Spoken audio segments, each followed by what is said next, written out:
This video is going to help you if you've had certain problems in your life, like allergies, unexplained problems, like colds, back-to-back colds. You probably consider yourself quite like an ill person. You're very sensitive. You seem to catch anything. You've tried medications and you're still constantly sick.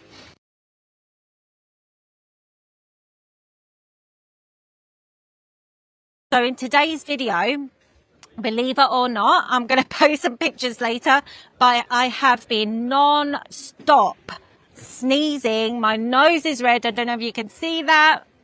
And I've got this really, really soaking wet handkerchief. And back in the day when I didn't know anything about the mind, I would think that it was a cold or an allergy that I was getting, and I wouldn't question it. And that's the thing about our lives.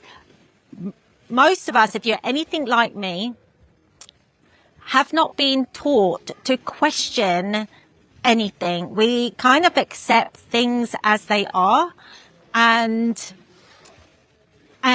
because we accept things as they are, we don't feel like, because we accept things as they are, we struggle unnecessary. We think it's something that we cannot have. We don't have any say. We don't have any control. And this is pretty much why we end up struggling in our lives, because we don't feel like that we can do anything about it. And so I wanted to share with you, as it's happening right now, I think it's really, really, it's really funny. I can't think of the word right now, but up until the last second before I put on live, I couldn't even see. My nose would not stop running. And it was uncontrollable. I was sneezing, and it's been like that since this morning. So, like I said before, I wouldn't have questioned this. This video, before I continue, this video is going to help you if you've had certain problems in your life, like allergies, unexplained problems, like colds, back-to-back colds. You probably consider yourself quite like an ill person. You're very sensitive. You seem to catch anything. You've tried medications and you're still constantly sick. And again, just disclosure here, or like, what do you call it? Just to let you know that I'm not telling you this is the way. I am sharing with you things that I have experienced myself, because I was a very sick child. I used to be allergic to everything, like animal fur, pollen, what else? Dust, house dust, wool. Well, that's animal fur, but I used to be allergic to cats and dogs and feathers and wool. I used to like have a sneezing fit if anybody sat next to me with wool on, and yeah, I was so allergic. And I think I mentioned in another video that in the winter I'd either have back-to-back colds, caught the whatever is going around at that moment. Sorry, I'm allowing a train to go past me at the moment. Or in the summer, I'd have like allergies, like back-to-back allergies. So if it's not house dust, if it's not someone's animal, if it's not somebody's clothes, I'd be allergic to whatever pollen is going around at that moment. I was literally on tablets like every single day. Antihistamine, no question about it. I was had antihistamine all the time, and in the winter I had like Lemsips and cold tablets. But having learnt about our subconscious mind, I realized that our subconscious mind is always trying to fix itself. It's always trying to heal itself. It's always trying to do the best it can for us. And And when we see things as kind of negative, after going into the issues that my past clients have had, and after using the power of cognitive healing or hypnosis to communicate with our subconscious mind, which is responsible for 95% of our actions, behaviors, as soon as I was aware of what was causing the allergies, what was causing the illnesses, and what I've experienced with working with my clients when they've come up and said, this is the problems that I have, whether like majority of my clients have had eating problems, weight problems, and it's not just weight problems, things as a side effect of having weight problems like fibromyalgia and asthma and allergies, things like that. When we dug deep and spoke to the subconscious mind, we realized it had nothing to do with anything that we consciously think about, like we consciously thought it was about. So I'm there thinking that I was just a very sensitive girl, allergic to pollen, allergic to animal fur, allergic to someone's clothes, allergic to dust and everything. And I just thought I was cursed with a very, very sensitive body and immune system.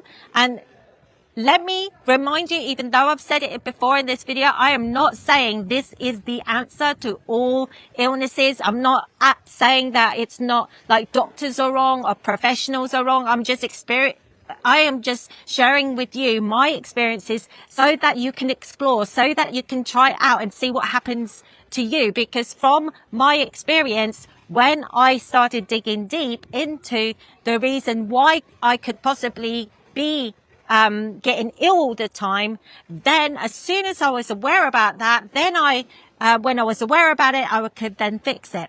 So as an example, I'll share with you an example with my experience. My asthma, I had asthma from the moment that I was born until, maybe not the moment I was born, but from as young as I could remember, I was in and out of the hospital with really, really bad asthma. And those days, they didn't have the Ventolin. Ventolins were not invented. So literally when I had an asthma attack, I had to breathe into a paper brown bag. I know it seems so like cartoonish now, but that's what I grew up with, a brown paper bag, and I really thought I was going to die. It felt like I had a throat as big as the smallest straw. I was trying to breathe through this straw, and I thought, I can remember that my earliest memory when I was having an asthma attack, I really wanted to give up. I thought, this is too exhausting. Could you imagine not being able to breathe and all you could have was a little tiny straw breathing? It was so exhausting. And I thought to myself, just end it now. It was so hard. And I was like that in and out of a hospital until I was until I got adopted with my stepfather. I went to England. I think until about 7 years old, I was in and out of hospital. They put me in a machine and they gave me medication to help me breathing. And that was part of my early childhood. And then I kept the asthma up until, coincidentally, ironically, funnily enough, when I started learning about the mind, and then I worked on it. But up until then, I used Ventolins. I used what do you call it? I don't know, the brown Ventolin, so that it's like more medication and stuff like that. And yet it was just putting a plaster on. It wasn't actually dealing with the cause. I mean, obviously the doctors thought I was just born with it. I was just asthmatic. And that's the thing when we get these problems. It no longer becomes just an illness. It becomes who you are. I would say I am asthmatic. It's like I'm no longer Mel. I'm no longer Mel H. Lopez. I am asthmatic. I am ill. So I started to identify with being ill all the time. And so anyway, I dug deep. So when I started doing this, deep cognitive healing, started digging deep into my illnesses, and And as it transpired, when I started, you know, unless you actually know what happens, I know this is going to sound really freaky, like a circus act. It's like we're in a movie or something like that. Sorry, like my little nephew is out here and he's probably won't be allowed to be on camera. So I have to make sure that he doesn't come on camera.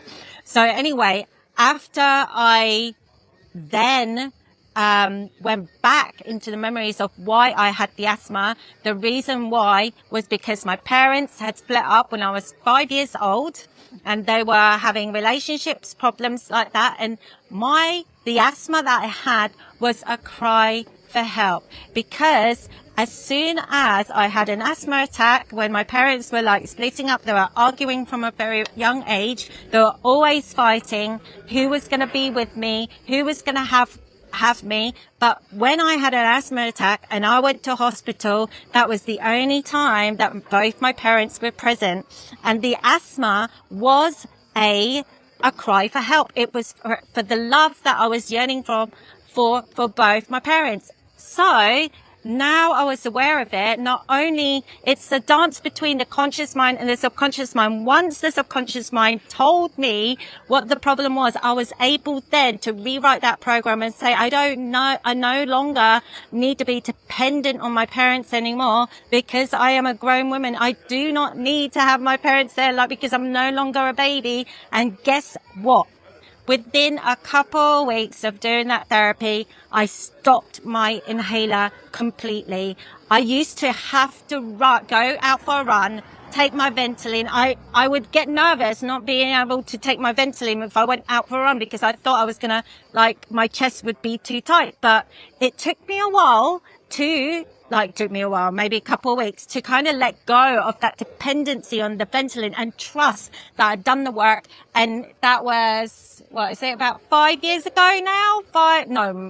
Longer than that, about 7 years ago now. I have never needed to have the Ventolin since that time. And not only, like, I don't want to make this video super duper long as it is, but since then I've sorted out all my allergies. I've sorted out, like, all the colds that I've had, every single thing. I used to have cold sores literally every couple months, every time I got stressed or anything like that.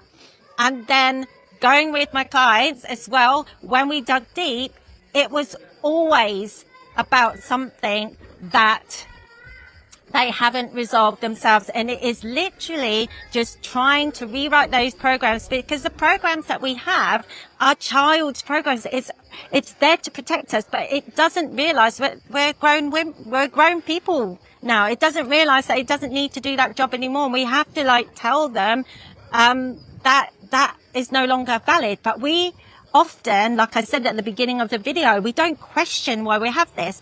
And the reason why I've been suffering from colds and allergies and everything today was because I got myself really stressed out. I got my knickers in a twist because we're going traveling in 2 days, and then we've got family, my husband's family over, and I was getting stressed out because I didn't think I was going to have enough time to pack my bags and everything, and then I was trying to do everything myself, and I knew this cold was not a cold. This sneezing that I was having, the watery eyes, was not an allergy. I knew straight away that this is a reaction, because I needed to communicate. So I had to communicate to Nick that I'm not doing this by myself. I need your help.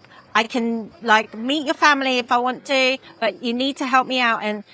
And another thing that happened while I was having my sneezing fit, I suddenly get, like, what do you call it? You know that you get a pain on the side of your leg.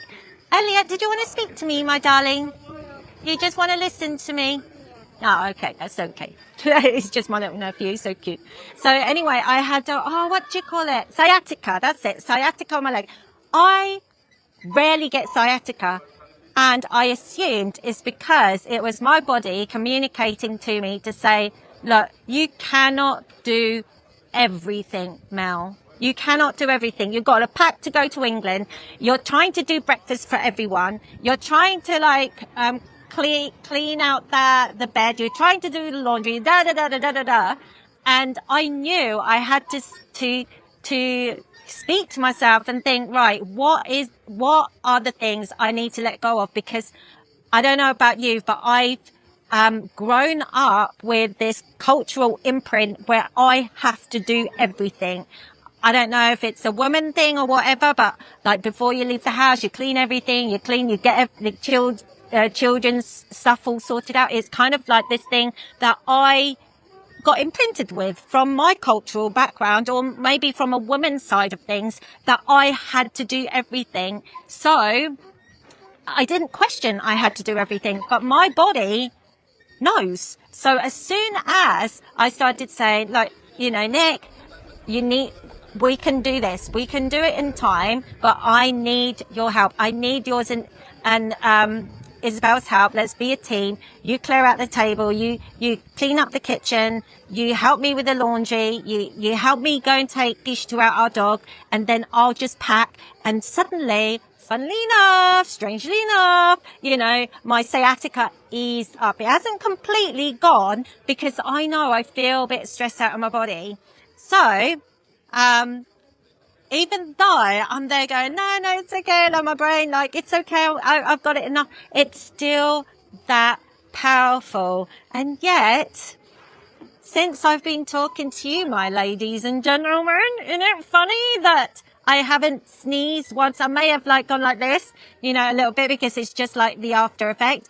But honestly, I swear on my life, on my daughter's life, like just before I hit live, my nose was streaming, my eyes were crying, and my nose was, you can see like my nose, I don't know if you can see, my nose is so red. And because my mind is like, come on, Mel, chill out, let go. Maybe perhaps like doing this video right now is helping me chill out and do the stuff that I really want to do. Maybe I just needed a break from the family. It's not selfish to have a break. So I'm doing what I want to do, and my body's is like saying the green flag, saying, yes, it's a green light. You're doing all right, Mel. So anyway, I run out of time to share with you another example of how our subconscious mind works, but I hope I've shared enough today so that you could start reflecting in your life. Why is it that you're like having these problems, like with your allergies? Why is it that you've got constant colds? Have you got fibromyalgia? One of the things like fibromyalgia is this overgiving, always doing everything for everyone. Are you doing everything for everyone? Are you giving enough time for yourself? Do you feel guilty having your own time just sitting by yourself? Do you get worried about people criticizing you, thinking you're lazy or anything? Do you get paranoid because you think that, maybe like you're doing something for yourself and you think that's selfish? But honestly, when you look into that and you start being aware about it and you can start letting that go, watch your life start getting better and better, not just in the things that you feel, but physically as well. Anyway, again, I need to repeat just in case I get kicked out of Facebook. This is not saying don't go to your doctors. This is not saying I'm better than a doctor. This is not saying that, take my advice, I'm affiliate with Facebook or blah, blah, blah, whatever it is. I'm just sharing you my experiences, my insights from my work. And it's up to you to try it out, see what works. Because from my experience with our minds, it's not a rule. There's no rules about how you want to live your life. There's literally two ways. You either want to like live it comfortably or not comfortably. You want to be happy or you're not happy. It really is not complicated, but the way we get there, it's not as black and white as we've been led to believe. And that's why being our true self will create the life of our dreams, not copying anyone else. So on that note, I love you and leave you, and I'll speak to you on another live Facebook video. Mwah. Love you. Bye.